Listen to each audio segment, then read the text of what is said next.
말씀 나누겠습니다. 오늘은 주님과의 교제가 진짜 복입니다 라는 제목으로 말씀을 나눕니다. 오늘부터 요한 1서 강해를 시작을 합니다. 제가 어떤 책을 보니까 전문가들이 우리가 살아가는 시대를 가리켜서 기쁨 강박 시대라고 표현을 하더라고요. 이게 무슨 뜻이냐면 이 시대 많은 사람들이 그 SNS를 통해서, SNS가 뭔지 아시죠? 뭐 페이스북, 뭐 카카오 스토리, 아니면 뭐 인스타그램 뭐 이런 걸 얘기하는데, 이런 것을 통해서 내가 다른 사람들보다 얼마나 더 행복하게 사는지 보여주려고 안간힘을 쓰고 있는 모습을 가리켜서 기쁨 강박 시대라고 표현을 한 겁니다. 그러니까 예를 들면 가족끼리 식사를 하러 가면 우리 가족의 행복한 모습, 행복하게 식사하는 모습을 꼭 찍어서 SNS에 올리는 거예요. 그런데 이렇게 하는 그 밑바닥에는 어떤 마음이 있냐면 내 가족의 행복한 모습, 나 이렇게 기쁘게 살고 있다는 것을 이렇게 보여주고 싶은 어떤 그런 심리를 반영을 하고 있다는 겁니다. 그래서 이렇게 얘기하더라고요. 기쁨 강박 시대를 살고 있는 요즘 시대의 많은 사람들이 그러다 보니까 기쁨 스트레스에 시달리고 있다는 거예요. 그러니까 뭔가 기쁘게 살고 있다는 것을 SNS를 통해서 자꾸 보여줘야 되다 보니까 거기에 대한 스트레스가 크다라는 거예요. 저는 이 이야기를 보면서 이런 생각이 들더라고요. 그러니까 이런 모습들이 이 시대를 사는 많은 사람들의 내면 안에 기쁨이 없기 때문에 오히려 그 기쁨 없음을 숨기고 표현하기 위해서 이렇게 하는 것은 아닐까. 기쁨이 없는 자신들의 모습을 오히려 이런 모습을 통해서 보여주고 있는 것이 아닌가라는 생각을 해보게 되더라고요. 왜냐하면 여러분 생각해 보십시오. 우리 안에 진짜 기쁨이 있으면은요, 굳이 다른 사람들에게 보여주려고 하지 않습니다. 왜 그래요? 굳이 그럴 필요 없이 내가 기쁘기 때문에 다른 사람들에게 굳이 내가 기쁘다는 걸 말하지 않아도 이미 알거든요. 그 사람의 표정과 말과 행동과 태도 속에 기쁨이 있는 사람의 그 기쁨이 묻어져 나오기 때문입니다. 여러분들 기쁘십니까? 아멘 소리가 상당히 적으시네요. 여러분 얼굴 표정 보니까 안 기쁜 것 같아요. 네. 여러분 그래서 내면에 기쁨이 없기 때문에 요즘 시대를 많은 사람들을 보면 많은 사람들이 그 재미와 쾌락을 추구하잖아요. 뭐 재밌는 거 없나 찾지 않습니까? 심지어 여러분 예배하는 시간조차도요, 즐거운 시간이 되어야 돼요. 이런 현상의 이유가 어디에 있냐면 성경 속에 보면 이런 현상의 이유, 그 답을 찾을 수가 있더라고요. 하나님께서 여러분 사람을 창조하셨습니다. 하나님께서 여러분들을 이 땅에 존재하게 하셨습니다. 근데 하나님은 성경을 보면 사람을 만드시고 난 다음에 어디에서 살게 하셨죠? 에덴 동산입니다. 여러분 에덴의 뜻이 뭔지 아십니까? 에덴의 의미는요, 기쁨, 즐거움이라는 뜻입니다. 즉 하나님은 사람을 만드시고 기쁨의 동산으로 인도하신 겁니다. 자, 그런데 그 안에서 어떤 일이 벌어졌습니까? 사람이 범죄하여서 하나님과의 관계가 깨져버려서 사람이 에덴 동산에서 쫓겨났습니다. 무슨 말입니까? 기쁨의 동산에서 쫓겨난 거예요. 기쁨의 동산에서 쫓겨나다 보니까 기쁨이 없어요. 그리고 성경을 보면 하나님을 떠나 있는, 하나님과의 관계가 완전히 끊어져 있는 사람의 마음을 이렇게 설명을 하고 있습니다. 예레미야 17장 9절입니다. 우리 함께 읽겠습니다. 만물보다 심히 거짓되고 심히 부패한 것은 마음이라 누가 능히 이를 알리오마는. 여기에서 부패했다는 것은 무슨 뜻이냐면 망가졌다는 뜻이에요. 즉 하나님을 떠난 사람의 마음은 망가져 있다는 겁니다. 망가져 있기 때문에 그 사람의 마음 속에는 기쁨과 여러분 평강이 없는 거예요. 대신에 불안과 염려와 허무함으로 가득 채입니다. 그래서 하나님을 떠난, 하나님을 알지 못하는, 하나님과의 관계가 끊어져 있는 사람의 마음의 기본값은 뭐냐면 불안과 염려와 허무라는 것. 그래서 보면 사람은요, 특별히 무언가를 하지 않아도 불안할 때가 많고 염려가 몰려올 때가 많습니다. 이번 한 주 어떠셨어요? 불안하실 때가 있으셨습니까? 없으셨습니까? 네, 다 있으셨을 거라고요. 염려가 몰려올 때가 있었을 거예요. 뭐 특별한 일이 일어나지 않는데도 문득문득 다가오는 그런 일들을 우리가 경험을 하지 않습니까? 성경에 다윗이 왕이 된 다음에요, 충직한 부하 우리아의 아내 밧세바를 범하고 그 한 가정을 완전히 몰락시켜버렸습니다. 그런데 절대 권력을 가진 왕이었기 때문에 어느 누구도 다윗의 이 잘못에 대하여서 문제 삼지를 않았습니다. 1년이 지나도록 다윗에게 아무 일도 일어나지 않은 거예요. 그런데 하나님은 알고 계셨잖아요. 그래서 하나님께서 나단 선지자를 다윗에게 보내셔서 다윗의 그 죄를 일깨워 주셨습니다. 그러자 다윗이 하나님 앞에 죄를 지었다라고 고백하고 회개하면서 쓴 시를 썼는데 그 시가 시편 51편입니다. 그래서 그 시편 51편의 1절을 보면 다윗이 이렇게 고백을 하고 있어요. 나를 주 앞에서 쫓아내지 마시며 주의 성령을 내게서 거두지 마소서. 주의 구원의 즐거움을 내게 회복시켜 주시고 자원하는 심령을 주사 나를 붙드소서라고 노래하고 있어요. 절규하고 있는 거예요. 무슨 말이냐면 구원의 즐거움을 지금 회복시켜달라고 구하고 있잖아요.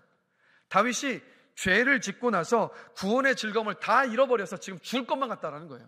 그러니까 어느 누구도 그 죄를 책망하지 않았지만 다윗도 하나님의 사람인데 자신의 죄를 몰랐겠습니까? 근데 그 죄로 인하여서 그 마음에 그 즐거움, 구원의 기쁨을 다 잃어버렸던 겁니다.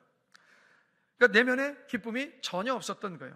그런데 이 다윗이 기쁨을 회복시켜달라고 구하면서 그 앞에 전제가 있는 것이 뭡니까? 이겁니다. 나를 주 앞에서 쫓아내지 마시며. 이게 무슨 말입니까? 다윗은 여러분 왕이잖아요. 절대 권력을 가지고 있습니다. 부귀와 영화 다 누리고 있습니다. 그런데 내면의 기쁨이 다 사라져 있었습니다. 왜 사라져 있었습니까? 죄 때문에 하나님과의 관계가 끊어져 있었으니까. 하나님과의 관계가 끊어져 있으니까 그 내면의 기쁨이 없었던 겁니다. 마치 아담이 기쁨의 동산인 에덴 동산에서 쫓겨난 상태와 똑같았던 거였어요. 그래서 여러분 보십시오. 아무리 돈이 많고 아무리 성공을 하고 아무리 많은 사람들이 우러러보고 많은 사람들이 어떤 인기를 독차지한다 할지라도 여러분 기억하십시오. 하나님과의 관계가 끊어져 있으면, 그래서 구원의 기쁨이 사라지면 불안하고 허무할 뿐이라는 것. 그 안에 여러분 행복이 있을 수가 없습니다. 제가 이것을 어디에서 많이 확인하냐면, 제가 종종 이제 이 대중가요도 듣습니다. 근데 대중가요에 뭐 인기 있는 어떤 가수 중에 그 지드래곤이라는 청년 가수가 있는데, 근데 이 사람 뭐 돈도 많습니다. 뭐 인기, 패션 트렌드로, 뭐 패션의 어떤 트렌드 세터로 또 많은 사람들의 인기를 독차지하고 있습니다. 누가 봐도 남부러울 인생인데, 그러나 이 지드래곤이라는 가수가 만든 노래 가사를 보면 뭘 노래하고 있는지 아십니까? 허무함을 노래해요. 외로움을 노래하고 있다고요.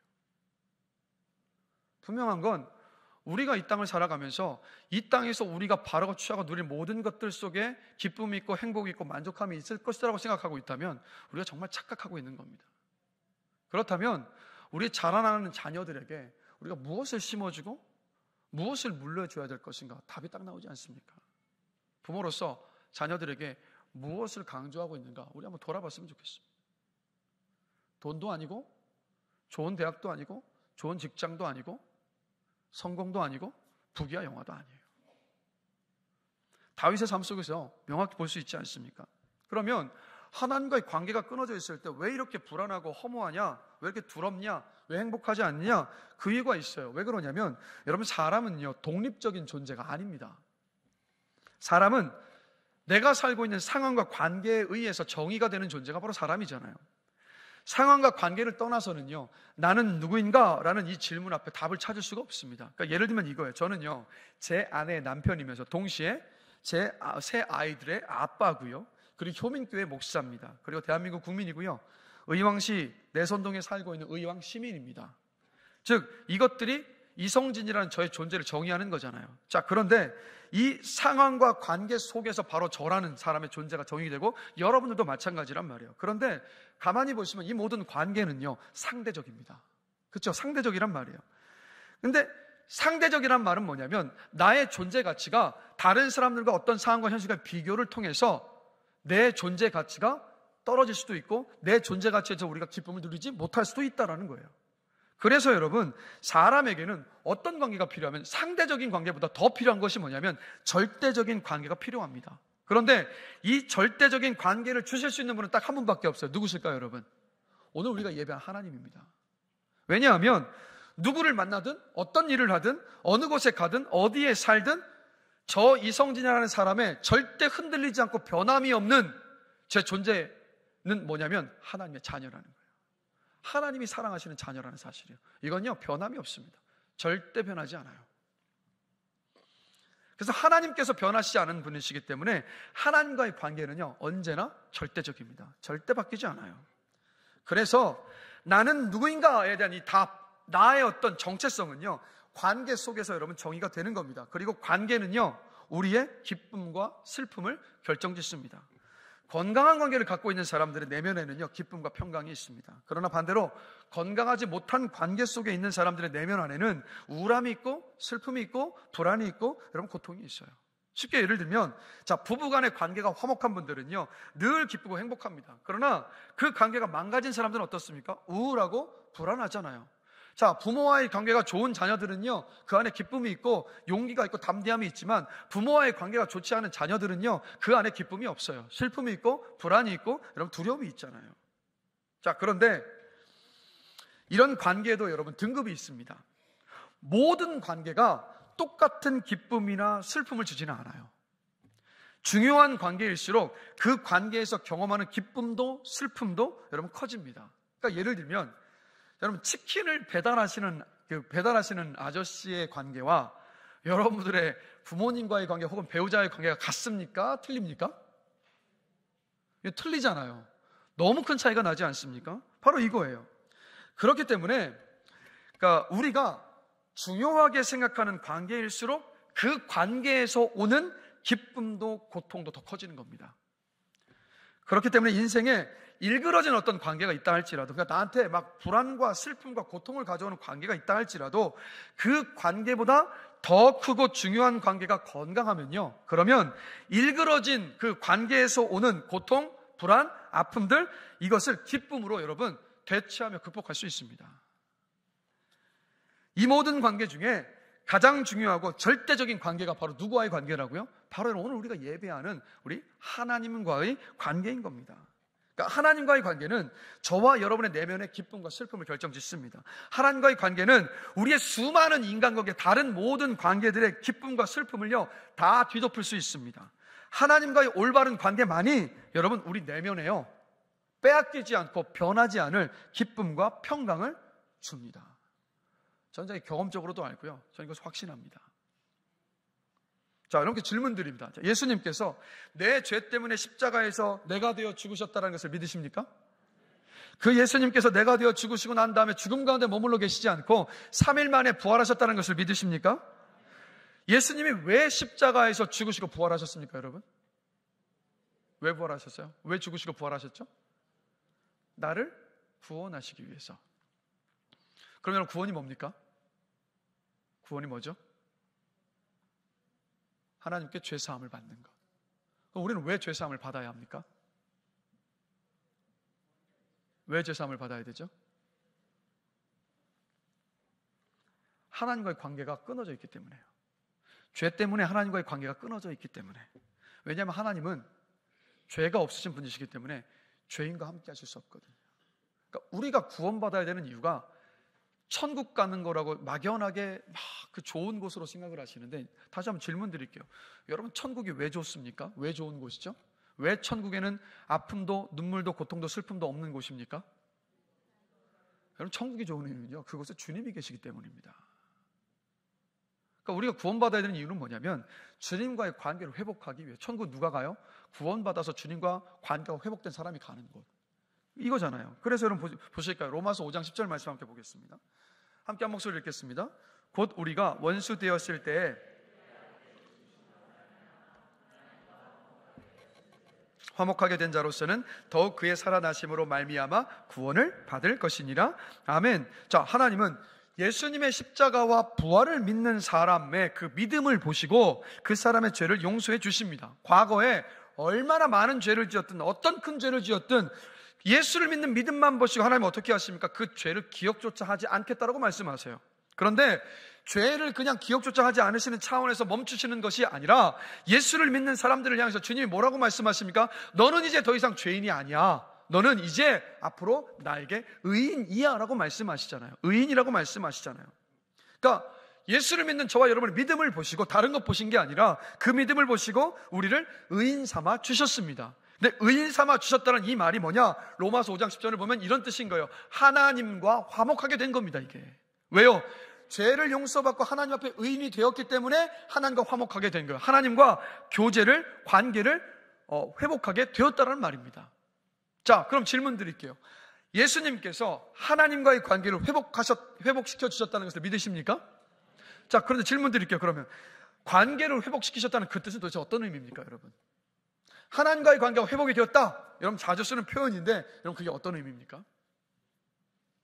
이게 두 가지로 생각해 보세요. 첫 번째는 뭐냐면 예수님께서 하나님과의 관계를 회복시키셨다는 건 두 가지 의미가 있는데, 첫 번째는 뭐냐면 하나님에 대한 오해와 잘못된 생각을 바꾸어 주셨다는 의미예요. 자, 보십시오. 죄는요, 하나님을 알지 못하게 합니다. 하나님을 믿지 못하게 합니다. 그래서 보시면 여러분들이 주변에 친구들, 가족들, 이웃들한테 복음을 전할 때 보면 어떠세요? 막 답답함을 느낄 때가 많지 않습니까? 아니, 이 하나님을 왜 인정하지 않으는지 이 도무지 이해 안 될 때가 많잖아요. 그게 왜 그러냐면 죄 때문이에요. 죄가 하나님을 믿지 못하게 하고 인정하지 못하게 하는 겁니다. 그리고 이 죄가 어떤 생각, 하나님에 대해서 어떤 생각을 갖게 만드냐면 하나님을 부정적인 이미지로 생각하게 만들어요. 막 나를 막 심판하시는 분, 매정하신 분, 피도 눈물도 없는 분, 무서운 분, 나를 힘들게 하시는 분으로 하나님을 잘못 보게 만들어 버립니다. 자, 그런데 예수님께서 십자가 위에서 하신 일을 알고 받아들이고 믿게 되면 어떤 일이 벌어집니까? 예수님에 대한 우리의 생각이 180도 바뀌어 버리잖아요. 그렇죠? 180도 바뀌어져요. 로마서 5장 8절 함께 보실까요? 함께 한 목소리 읽겠습니다. 우리가 아직 죄인 되었을 때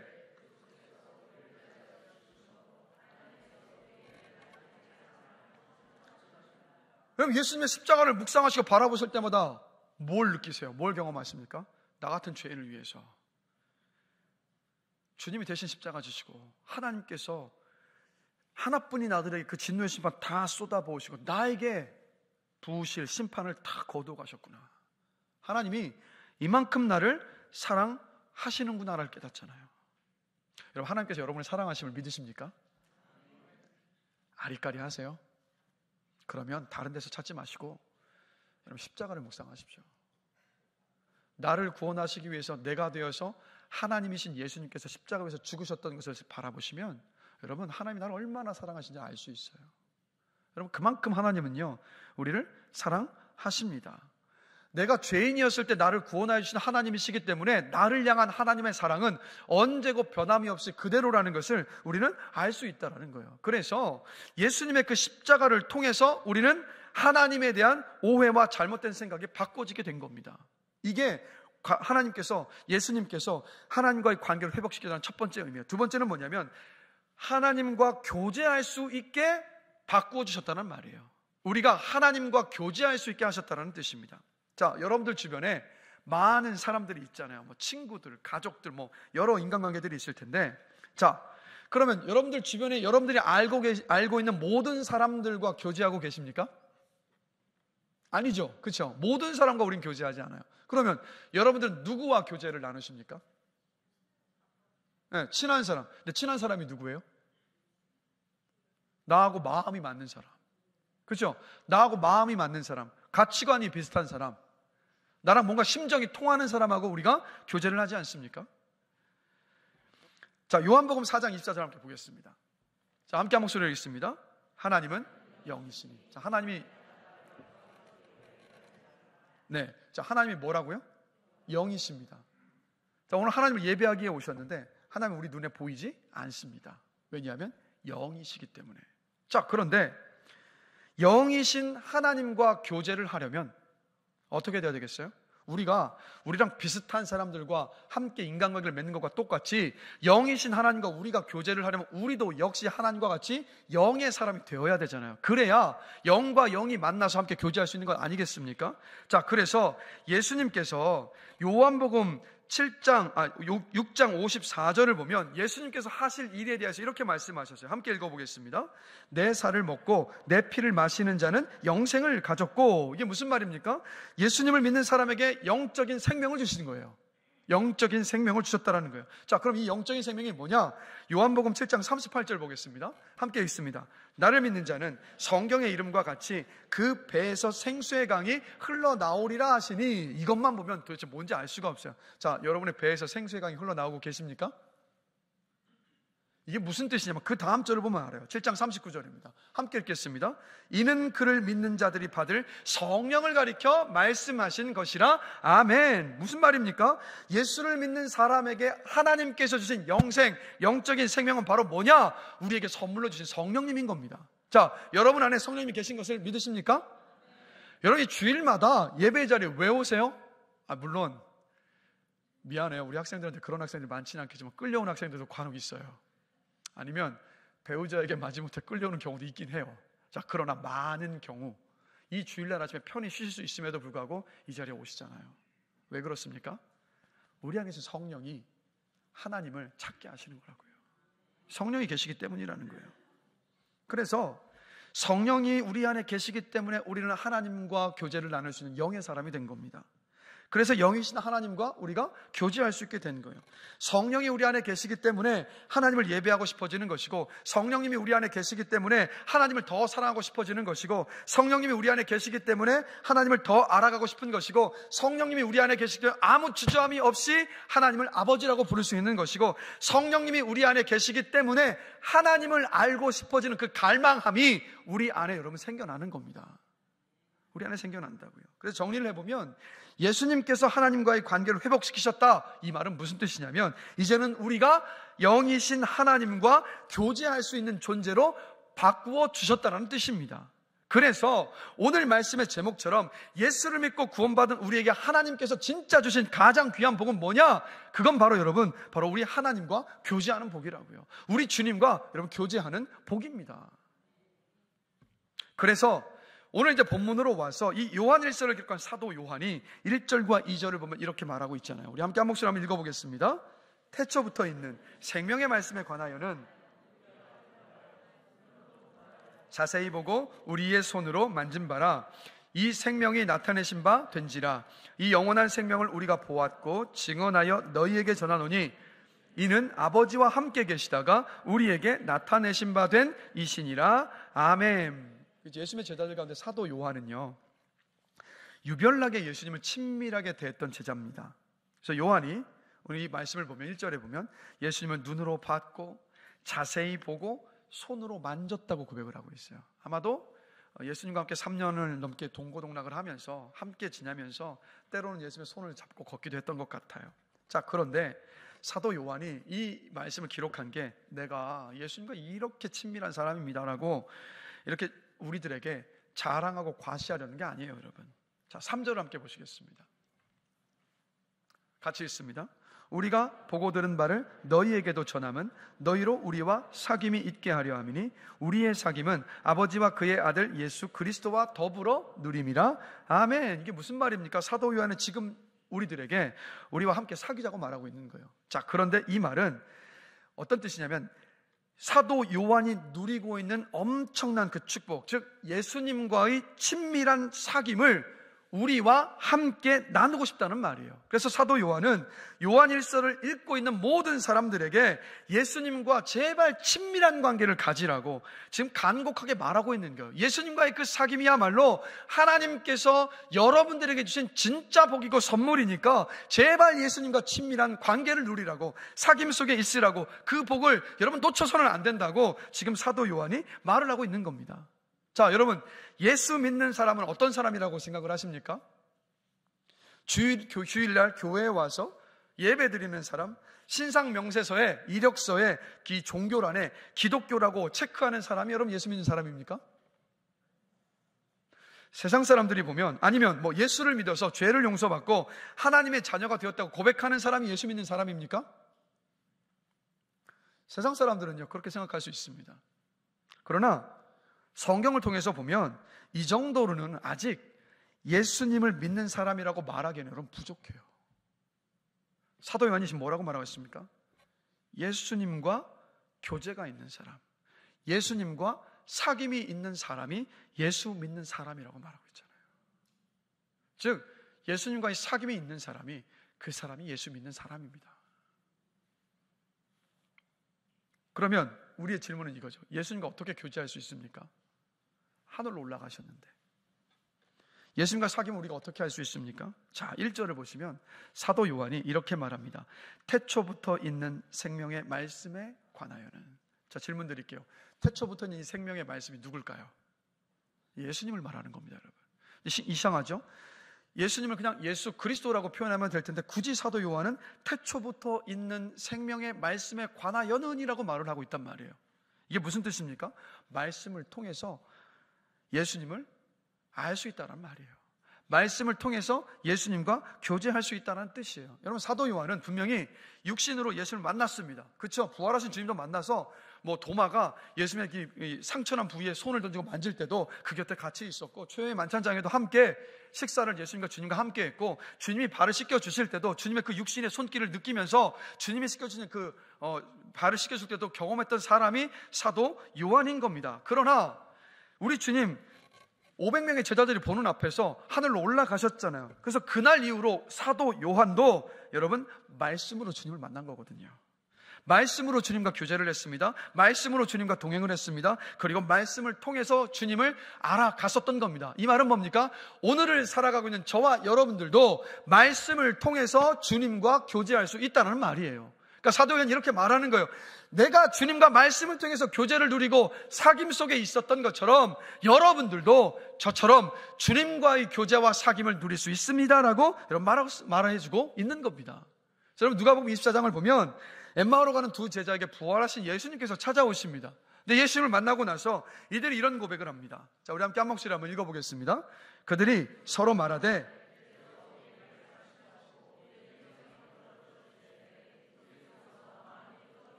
그러니까 이제 주님도 죽으셨고 하니까 이 두 제자가 우리 그냥 엠마오로 돌아가 버리자, 우리 있던 곳으로 가자고 가는 거예요. 근데 부활하신 주님이 찾아왔습니다. 그런데 무언가 부활하신 주님이 이들이 알아볼 수 없는 모습으로 이렇게 바뀌어서 오신 것 같아요. 제자들이 도무지 알아보지 못한 겁니다. 그럼 여러분, 지난 3년 동안 함께 했던 제자들이 주님을 알아보지 못하면 주님이 이렇게 하시면 되잖아요.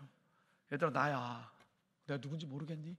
나 너희들과 함께 3년 동안 먹고 함께 선교 여행을 다니면서 했었던 나 예수야. 나 못 알아보겠니? 이렇게 한마디 말씀하시면 얼마든지 알아볼 수 있잖아요. 그런데 이 누가복음 24장을 보면 예수님이 그렇게 하지 않으셨어요. 어떻게 하신지 아세요? 이 엠마오로 가는 두 제자들에게 구약 성경에 예수님에 대하여서 기록이 된 모든 말씀들이요 다 풀어서 설명을 해주셨어요. 그것을 다 듣고 난 다음에 제자들이 한 고백이 이겁니다. 우리 속에서 마음이 뜨겁지 아니하더냐. 이게 무슨 뜻입니까? 예수님을 보는 눈이 열렸다는 말이에요. 그럼 예수님이 여러분 왜 이렇게 하셨겠습니까? 이겁니다. 바로 말씀을 통해서 주님을 만나는 게 우리가 오늘날 우리도 말씀을 통해서 주님을 만날 수 있다는 것을 이야기해 주시는 거예요. 즉 여러분, 우리는요 말씀을 통해서 예수님이 우리와 함께하고 계시고, 말씀을 통해서 예수님께서 우리 삶 속에 계시고, 말씀을 통해서 예수님께서 우리에게 말씀을 하시고, 말씀을 통해서 예수님께서 우리 인생 속에 절대 실수하지 않으시면서 당신의 완벽한 타이밍을 따라서 역사하신다라는 것을 우리는 알 수 있는 겁니다. 그래서 예수님과의 친밀한 교제는 다른 말로 말한다면 여러분 말씀을 가까이 하는 것, 더 자세히 말씀드린다면 그냥 읽어나가는 차원이 아니라 말씀을 깊이 묵상하는 것을 가리켜서 주님과 친밀한 교제, 사귐을 한다는 말인 거예요. 그래서 사도 요한은요 말씀을 통해 주님과 교제를 했던 겁니다. 근데 그 교제를 통해서 그가 누렸던 것을 4절을 보면요 이렇게 고백하고 있습니다. 4절 말씀 함께 읽겠습니다. 우리가 이것을 쓰면 우리의 기쁨이 충만하게 하려 함이라. 아멘. 말씀을 통해서 주님과 교제가 있었는데 어땠다고요? 사도 요한이요? 기뻤어요. 그냥 기쁜 게 아니라 얼마만큼 기뻤다고요? 그 기쁨이 충만했다. 누가 봐도 주님과의 교제 속에 너무 기뻐하는 것이 묻어 나왔던 거예요. 그래서 성경을 쓴 겁니다. 주님과의 교제의 기쁨이 너무 크니까 가만히 있을 수가 없어서. 그러면 질문 드릴게요. 자, 하나님이 우리에게 주고자 하셨던 진짜 복인 주님과의 사귐, 주님과의 교제 하고 계십니까? 주님과의 관계 속에서 사도 요한이 말하고 있는 이 충만한 기쁨을요 맛보셨습니까? 맛보고 계십니까? 우리 이걸 놓쳐버리면 진짜 주님이 주고 싶으신 걸 놓치고 사는 거예요. 사람은요 태어날 때부터 불안과 두려움을 안고 태어납니다. 그렇죠? 근데 여러분 우리가 불안하고 싶어서 불안해하진 않아요. 여기 불안해하고 싶으신 분 계십니까? 어느 누가 불안해하고 싶습니까? 근데 이상한 것은 불안해하고 싶지 않은데 불안하고 두려워하고 싶지 않은데 두려움을 느낄 때가 많아요. 그래서 철학자 키에르케고르가 이런 말을 합니다. 불안의 개념이라는 책을 보면 사람 안에 불안과 두려움은 아담과 하와가 죄를 짓기 전부터 에덴 동산에 있었다고까지 말을 해요. 이런 뜻이에요. 에덴 동산에서 혹시 하나님이 나를 책임져 주지 않으시는 건 아닐까? 혹시 에덴 동산의 과일이 다 없어지면 어떻게 하지? 안 되겠다. 하나님만 의지하고 있으면 안 되겠다. 하나님처럼 힘을 키워야겠다. 이 불안한 마음이 선악을 알게 하는 나무를 따먹고 하나님처럼 되고자 했다라는 거예요. 이 뭘 말하는 거냐면 그만큼 불안과 두려움이 마치 우리의 피부처럼 딱 달라붙어 있다라는 거예요. 늘 우리 곁에 있다라는 거예요.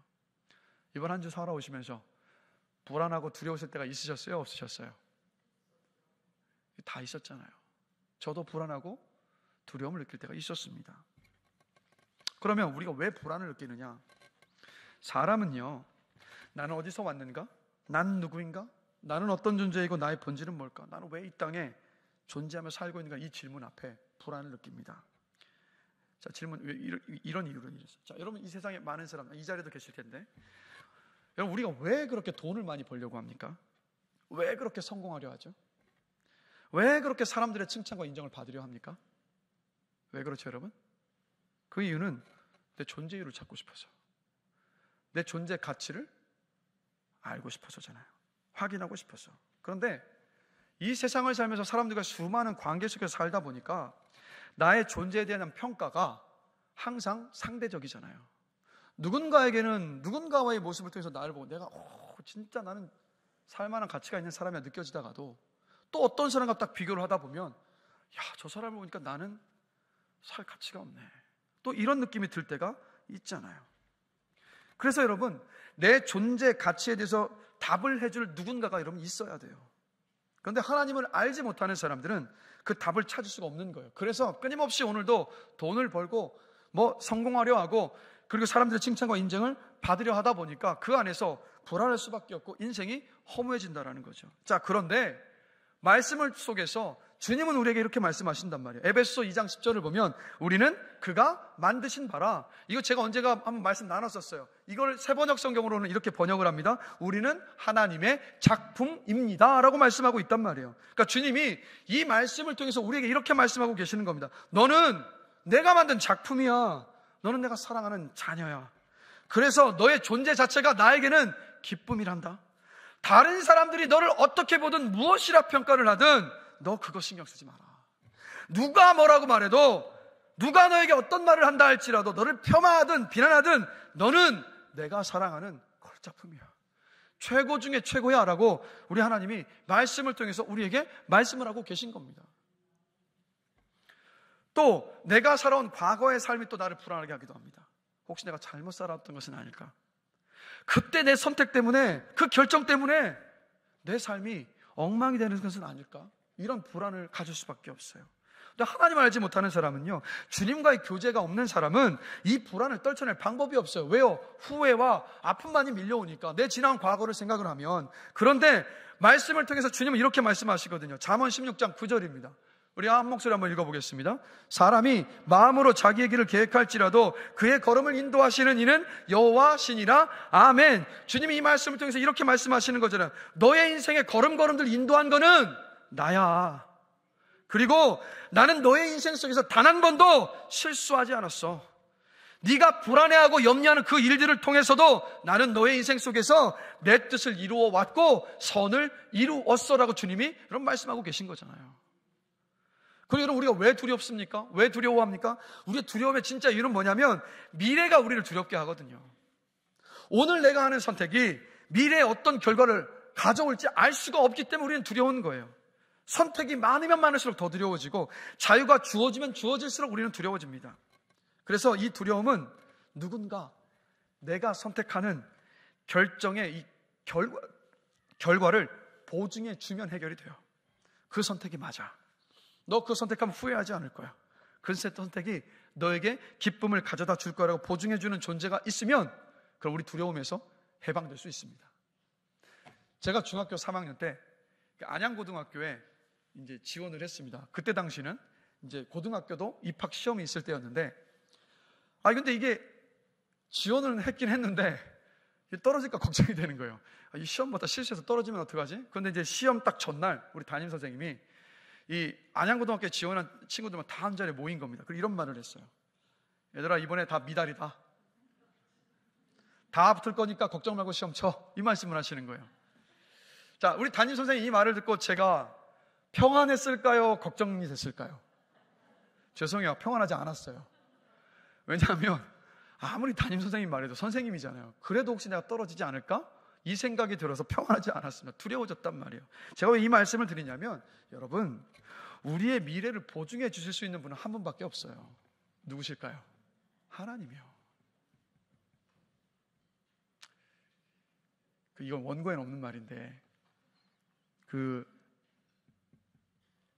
우리 교회에는 점 보시는 분이 있으면 안 됩니다. 여러분 이걸 아셔야 돼요. 그 점치는 그 사람도요, 자기 인생을 몰라요. 인정하세요? 자기 인생을 그 점치는 사람도 모르는데, 근데 거기 가서 점을 친 다음에 내 미래에 대해서 답을 얻었다고 기뻐하는 모습을 보면 제가 너무 황당한데, 여러분 정말 황당한 일 아닙니까? 자기 앞도 모르는 사람에 가서 무슨 남의 인생을 그 사람에게 찾아요. 여러분 그러지 마세요. 우리의 인생을 보증해 주시는 분 딱 한 분밖에 없습니다. 하나님 아버지 한 분이요. 그래서 미래를 두려워하는 우리에게 주님이 이렇게 말씀하시거든요. 잠언 19장 21절입니다. 함께 읽어보겠습니다. 사람의 마음에는 많은 계획이 있어도 오직 여호와의 뜻만이 완전히 서리라. 아멘. 여러분 이게 얼마나 소망이 되는 말씀입니까? 이런 뜻이죠. 우리에게 이렇게 말씀하시는 거죠. 너 걱정하지 마. 두려워하지 마. 너의 선택 속에 내가 일한다니까. 너 괜찮을 거야. 주님이 이렇게 말씀하고 계시는 거잖아요. 주님의 이 음성이 미래가 주는 그 두려움에서 자유하게 하지 않습니까? 그래서 여러분 말씀을 통해서 주님과의 교제 속에 들어가면 불안과 두려움이 감사와 담대함으로 기쁨과 평안으로 변화될 줄로 저는 확신합니다. 사도 요한이 경험하고 고백한 충만한 기쁨이 주님과의 교제 안에 여러분이 들어가시면 사도 요한의 충만한 기쁨이 여러분의 기쁨이 될 줄로 믿습니다. 제가 목회를 하면서 힘든 일 가운데 하나는 뭐냐면 비판을 받는 거예요. 저뿐만이 아니라 여러분들 모두 마찬가지지 않습니까? 그러니까 아무래도 이제 제가 담임 목회자의 위치에 있기 때문에 비판하는 말을 많이 들을 수밖에 없잖아요. 왜냐하면 이 시간에도 저의 설교를 이제 비평하시는 분들이 계실 거란 말이죠. 그렇죠? 끊임없이 일어나고 있단 말이에요. 그래서 이제 제 마음에 이런 다짐을 많이 해요. 어떤 비판의 말을 들어도 하고 웃어 넘기자. 내 마음의 그릇을 쫙 키워서 다 받아내는 사람이 되자. 이게 다짐을 하고 또 기도도 합니다. 근데 이게 잘 될까요? 안 될까요? 잘 될 것 같았으면 이렇게 말도 안 꺼냈죠, 제가. 이게 잘 안 되는 거예요. 이게 마음이 큰 그릇이고 싶은데, 죄송해요. 이 쫌팽이 같은 데가 많은 거예요, 제가. 그러니까 작은 비판이든 큰 비판이든 힘든 건 똑같더라고요. 네. 그런데 제가 비판 속에 있는 목회자들이라는 제목의 책을 기독교 서점에 갔다 우연히 봐서 그 책을 샀습니다. 근데 그 책을 읽으면서 내가 중요한 진리를 깨달은 게 뭐냐면, 성경을 보니까 하나님도요, 당신이 만드신 피조물인 사람에게 비판을 받으셨더라고요. 우리 예수님도 당신이 만드신 사람이 죄를 지은 것을 구원해 주시기 위해서 이 땅에 오셨는데도 불구하고 우리 예수님도 아주 모진 비판을 받으셨더라고요. 그 순간 제 마음속에 이런 생각이 드는 겁니다. 야, 이성진, 하나님도 비판받으셨고 예수님도 비판받으셨는데 네가 받지 말아야 될 이유는 어디에 있는데? 이 생각이 딱 드는 겁니다. 그 순간 주님이 저한테 이렇게 말씀하신 것 같았어요. 야, 성진아, 나도 비판 많이 받았어. 네 마음 내가 잘 알아. 그러니까 그 비판에 너무 힘들어하지 마. 순간 주님이 제 마음 알아준다고 하니까 마음에 이게 기쁨과 평안함이 쏙 찾아오면서 이런 고백이 나오는 거예요. 그래, 맞다. 어떠한 비판이 됐든 나를 사랑해서 해주는 비판이고 교회가 잘 되라고 하는 비판인데 뭘 그거를 그렇게 힘들게 받았니, 이성진? 이제는 그렇게 받지 말자. 마음그릇 좀 더 넓히자. 주님이 아시니까 괜찮다. 이것 때문에 마음에 정말 기쁘고 평안한 겁니다. 오늘도 일부 설교 뒤에 잠깐 비판의 말을 들었는데 마음이 평안해요.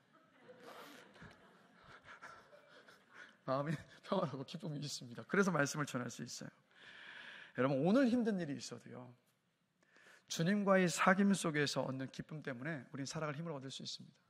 그러니까 제발 주님이 여러분에게 진짜 주고 싶으셨던 이 선물, 여러분 놓치지 마십시오. 버리지 마십시오. 그래서 여러분, 우리 주님은요, 인격체이십니다. 그죠? 아멘이십니까? 눈에 보이지 않으신다고 해서 우리 주님이 마치 뉴에이지에서 이야기하는 우리가 끌어다 당길 수 있는 어떤 힘, 영험한 기운, 절대 그렇지 않아요. 우리 주님은 인격이십니다. 우리와 교제하고 싶어 하시고 교제하시고 싶으셔서 우리를 구원하여 주셨습니다. 그런데 우리는 가만히 보면 인격이신 주님을 도구나 수단으로 삼을 때가 많은 것 같아 보입니다. 지난 금요일에도 제가 나눴지만 평소엔 주님을 찾지 않다가 언제 찾아요, 우리가? 문제가 생기면, 다급해지면, 도움이 필요하면 주님을 찾아요. 근데 또 그렇게 와도 우리 주님이 우리의 기도를 들어주시나요? 안 들어주시나요? 이게 또 들어주신단 말이죠. 들어주시면 또 내가 원하던 문제가 해결이 되고 도움의 손길과 위로를 딱 얻고 나면, 우리 교회는 그런 분들이 안 계신데 많은 경우 어떻게 합니까? 딱 뒤돌아서 입 딱 씻고 또 주님을 안 찾아요.